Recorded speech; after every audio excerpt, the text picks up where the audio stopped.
College isn't just about studying, it's also about overthinking everything at 2 a.m.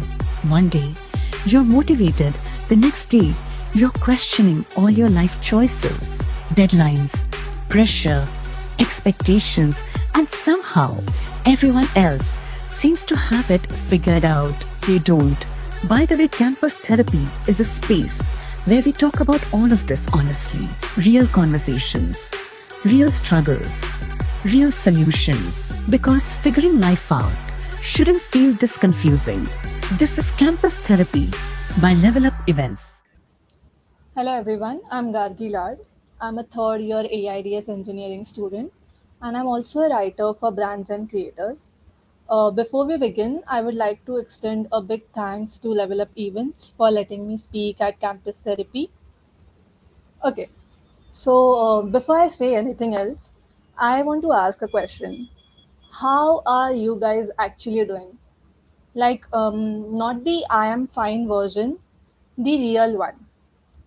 Because if you clicked on this video, I'm guessing that there is a part of you that has been feeling stuck in a slump. Like you genuinely want to study, you want to get things done, you want to show up, but something keeps getting in the way, and you do not fully understand what is that thing. And maybe someone in your life, a parent, a friend, social media, or even you yourself has defined that thing as lazy. So this video is going to challenge the word lazy. So stay with me for the next 10 minutes and I promise it's going to be worth it. So what is lazy? What is overwhelmed? Let's start by defining them and understanding them. Lazy means you have the capacity, the energy, the clarity to do something and you still chose to not do that thing. And that's not the case when I talk to college students who call themselves as lazy. Because I see people who care deeply, sometimes so deeply that it affects them. I see people who sit down with every intention of studying and somehow end up frozen. I see people who make timetables on Sunday night and feel guilty by Monday evening. I see people who are exhausted in such a way that a sleep doesn't fix them. That's not laziness. That's exactly what feeling overwhelmed looks like.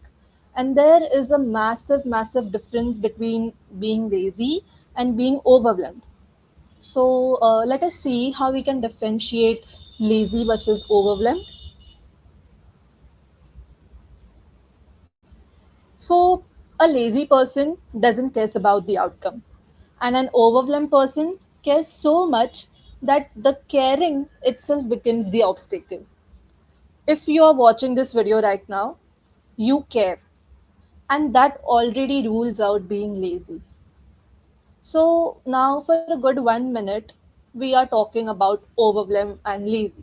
So, why does this overwhelm actually happens? It's not something that one night you sleep and another morning you get up, you are overwhelmed. It's not an overnight thing. It happens gradually. So, let us talk where it comes from. It has multiple roots. Let us discuss them.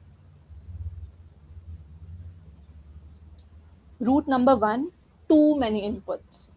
Think about what your brain is processing on any random, say, a Tuesday: classes, assignment, group projects, internships, your expectations, family expectations, friends' drama, social media, financial stress, career, and what so not. Your brain is thinking so much, is it's having so many inputs, it's processing so many things together. And a human brain, may it be yours or may it be mine, a brain was not designed to carry all of these things simultaneously and still perform at a very high level. And honestly, no brain was. When you are at your desk sitting to do some work and you feel paralyzed, that's not weakness. That is a fully loaded, packed system which is trying to not crash out. So, too many inputs is one of the reason of being or feeling overwhelmed.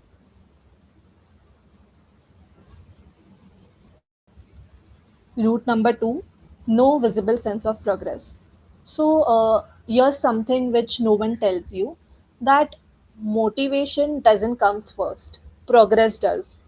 It's like you do not feel motivated and you start a particular thing. You first start that thing, you see something move, and then you feel motivated. But then comes the other thing, that when your to do list keeps getting longer, longer, longer, and nothing on their list is getting ticked off, nothing is getting finished, your brain stops believing that the effort which it is putting is actually working. And when it stops believing that, starting anything feels completely pointless. It feels very heavy to even just start. So when your brain doesn't sees any progress, it stumbles. It doesn't knows what to do, and then it gradually starts feeling overwhelmed. Route number three is you do not know where to start. When you write on your to-do list as a task like to study, it doesn't tells you anything like study what, study from where, study for how long. It doesn't tells you anything. And when a particular task doesn't has a first step clear, your brain just freezes. It stops functioning. It doesn't knows how to figure out. And a frozen brain doesn't sit and think. It escapes. When a frozen brain escapes, it starts looking for phone. It starts scrolling reels or anything easier, which is avoiding the confusion. It doesn't mean that you are avoiding the work. You just don't want the confusion that the work is bringing in. And honestly, that makes a complete lot of sense. It's a human thing, that if you do not know what to do, you do not know what to start, you just try to avoid it because it comes with a lot of stress, and every human does.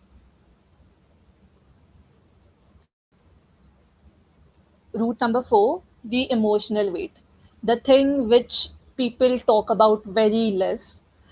The pressure to not disappoint your parents, the anxiety of watching your peers go ahead, the grief of giving up on things which you loved, the quiet fear that maybe you're not meant over here. All these things are real. And carrying all this thing together while trying to study is like running with a backpack full of bricks. Like, of course you are tired, you are stuck because you're carrying so much more than just your academics. So these are few of the reasons why you can feel overwhelmed. So it has been a long time that we are talking about overwhelms and the roots of overwhelms, like why does overwhelm happens. So how to identify that you are overwhelmed, what does overwhelm looks like. So I describe few scenarios, few things, and I just want you to notice. I just want you to see which things you relate to. So on any particular day, you sat at your desk, you opened your laptop, and you decided to work. Suddenly, for the next 45 minutes, you are blank. You genuinely don't know what is working and what's not. You're opening multiple tabs, but you haven't done anything, you haven't finished any of your tasks. You are completely blank where to start. Now, this feeling is overwhelmed. And after those 45 minutes, you suddenly start getting a guilt that you wasted your time. So, that feeling is like being overwhelmed. Other thing is, okay, so you made a detailed study plan, you followed it on day one, and by the end of day two, you are already abandoning it. It's not because like you stopped caring about it or you do not want to do it anymore. It's because something happened, life got complicated, life happens, and you have you are not following that plan anymore.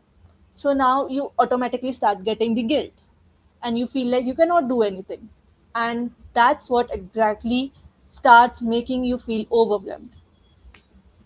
Another thing, if you got a very good sleep, like a full 8 to 9 hours say of a sleep at night, But when you wake up in the morning, you're still feeling very tired. Your shoulders are heavy, or any part of your body still feels very heavy. That is a sign that you're actually overwhelmed and you should stop labeling yourself as lazy. So, if any of these symptoms or if any of these scenarios have landed to you, you're not alone. And more importantly, you are not broken. You are overwhelmed, and overwhelm has a way out. So now we know that what overwhelm is, what's the difference between lazy and overwhelm, what are the roots, why overwhelm happens. And we also bit have a clear image that how to identify, how to know that you or me are personally overwhelmed. So all of these things are okay. But how to actually get out of it? How to actually solve it? So let's go to it. So this is what I call as the reset protocol. Now we know every other thing about being overwhelmed. So what should we actually do? We are not in a 30 seconds motivational reel that by the end of the reel everything will get fine. We are in a real practical, say, Tuesday scenario, in a Tuesday afternoon where you're actually feeling too overwhelmed that you're not able to process forward. So, this is what I call as the reset protocol. Five things you can do when you are in the thick of being overwhelmed. So, let's start.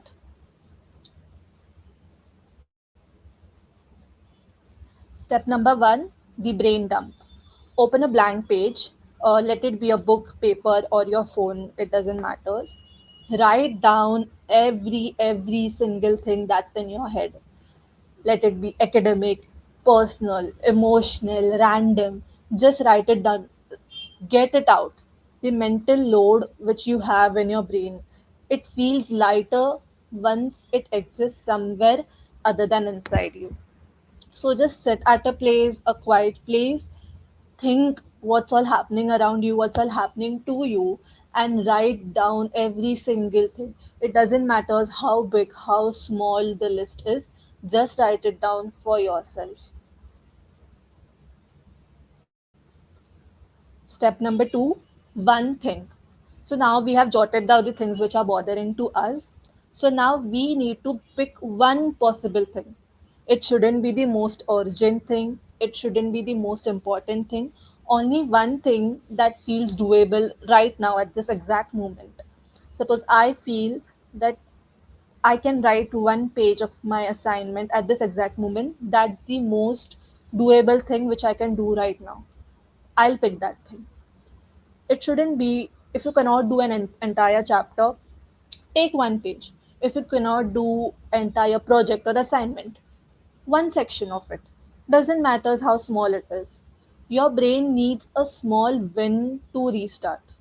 And the small wins are like fuel to your brain. So just take one small thing.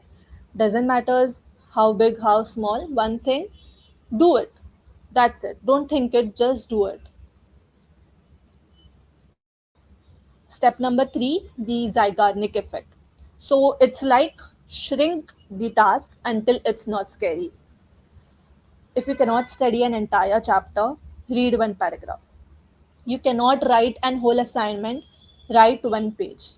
You know, the hardest part of any task is starting. And once you start, your brain actually shifts from avoidance mode to engagement mode.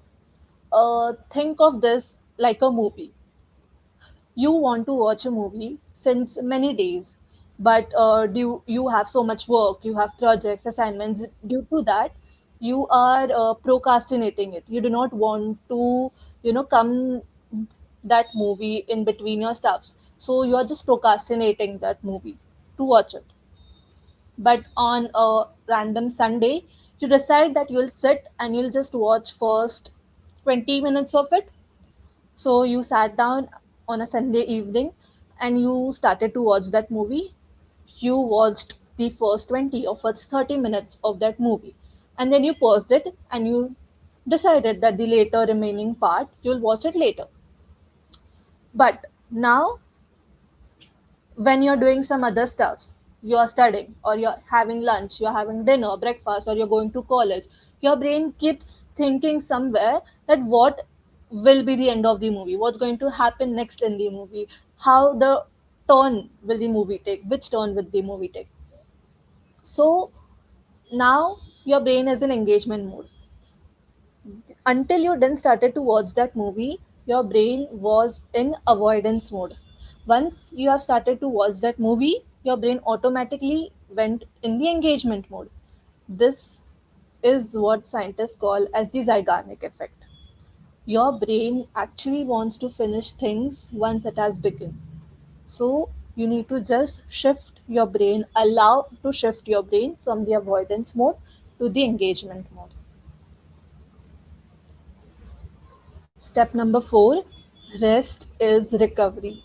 Rest is mandatory and rest is very important. You should treat rest as recovery and not a reward for yourself. When you're already tired or you're burnt out, more studying, more work doesn't make any sense. It's just creating more guilt and less output. You know, a 20-minute walk, a real meal, or a conversation with someone that makes you feel better. These things are not procrastination. These are maintenance. This is the essential maintenance which our brain needs. And the maintenance is way better than having a guilt trip. So treat rest as a priority. Don't feel guilty to have rest, guilty for taking breath. A break is necessary, a rest is necessary.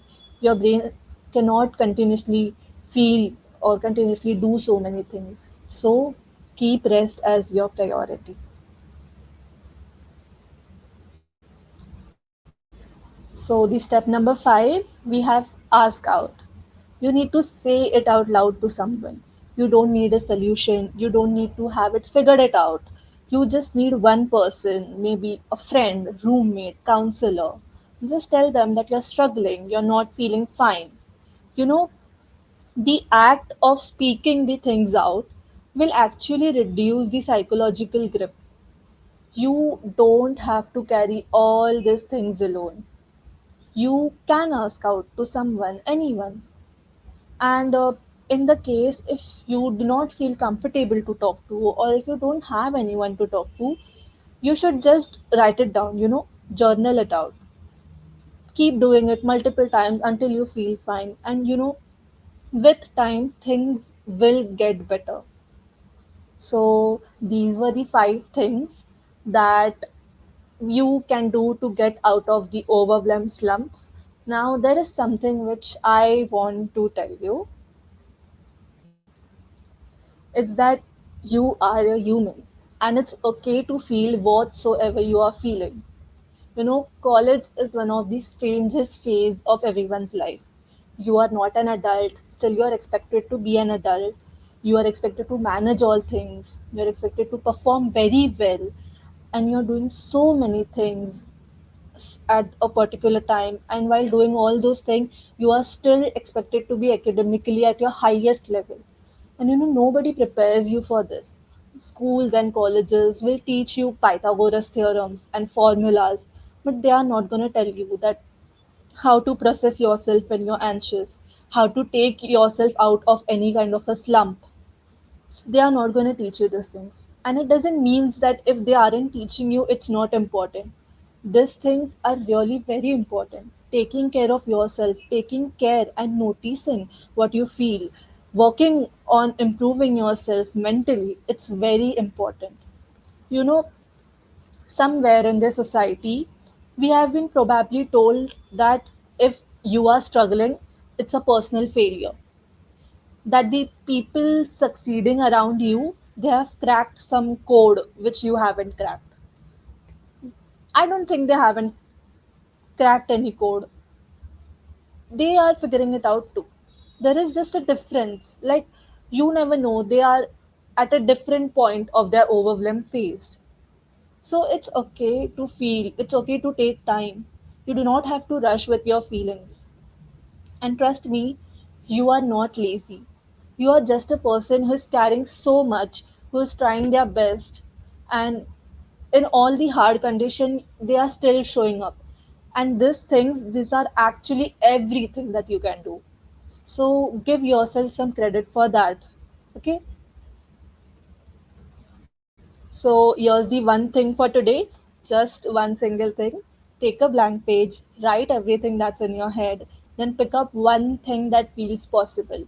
No matter how small, no matter how big, just pick it up and just do that thing. We are not doing this for a grade or for anyone else. We are just doing it to remind ourselves that we are capable of doing it, we deserve everything, we are worthy, and we can do it. That's it. You showed up today, and that matters more than you know. So be proud and super, super, super proud of yourself. That's all for this session. Thank you so much for hearing me out. Also, big thanks to Level Up Events for having me here. I'm Gargilad, and I hope you have a good day. Thank you.